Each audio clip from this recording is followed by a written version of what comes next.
بچه‌م سوی تبوکش در جونمون زدین خواه داریم. ای بچه بکش سویده برک هل دور دا بخونی و بکش بخون. ای زول کلنش ای بچه خیزه نمازتون هم بخونید با کار نمیکنیم افتا اخلا نماز رو میخونید نماز رو بخونید انشاءالله که خداوند رزق روزی رختش میرسونن. ای اکت خونده ای رزق روزی بسیار شده بمون مونده. درست میگه.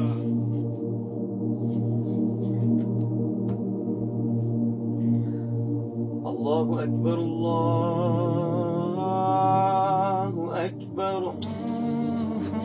الله اکبر الله اکبر اشهد ان لا اله الا الله اشهد ان لا اله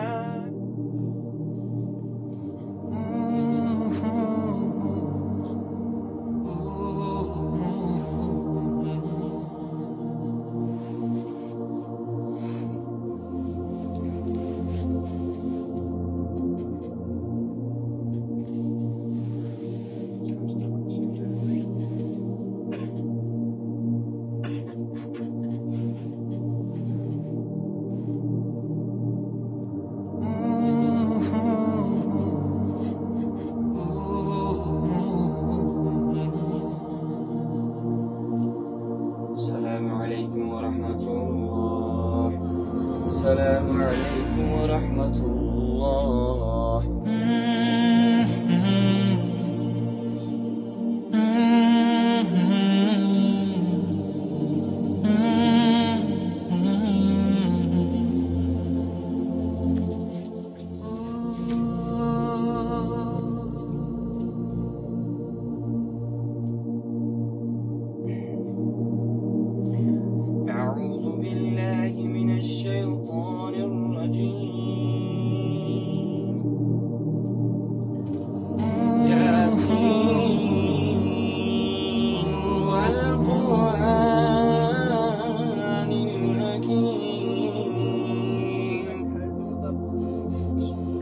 إنك لمن المرسلين على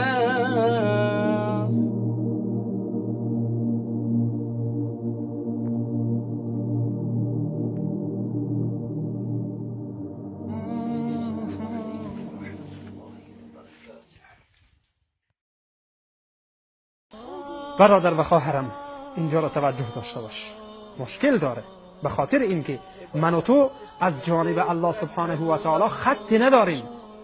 من و تو از جانب الله سبحانه و تعالی تأییدیه‌ای نداریم که یک ثانیه بعد زنده هستیم. به این واسطه تأکید میکنم بینندگان عزیز و گرامی، همین که حالا خوابیدی چی میدانی که بعداً زنده این حالا خواب شدی به مرگ صغرا رفتی، آیا بعداً میدانی که پس دوباره زنده خواهی شد؟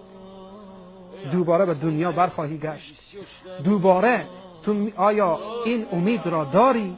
آیا این اطمینان را داری؟ اطمینان بگم بهتره، این اطمینان را داری که دوباره به این دنیا برگردی؟ آیا اطمینان داری که یک ثانیه بعد زنده هستی؟ نه، هیچ کس از مرگ خود خبر ندارد، نمیداند. من چی میدانم که همین لحظه در پیش روی شما نشسته ام، لحظه بعد الله متعال نفسم را بگیرد در جلو روی شما از دنیا بروم. و والله قسم که نمیداند، هیچ انسانی نمیداند. خودتان هم میدانید، خودتان را هم میدانید که اطمینان ندارید. پس قبل از این که مرگ به سراغ شما بیاید این مسائل رو توجه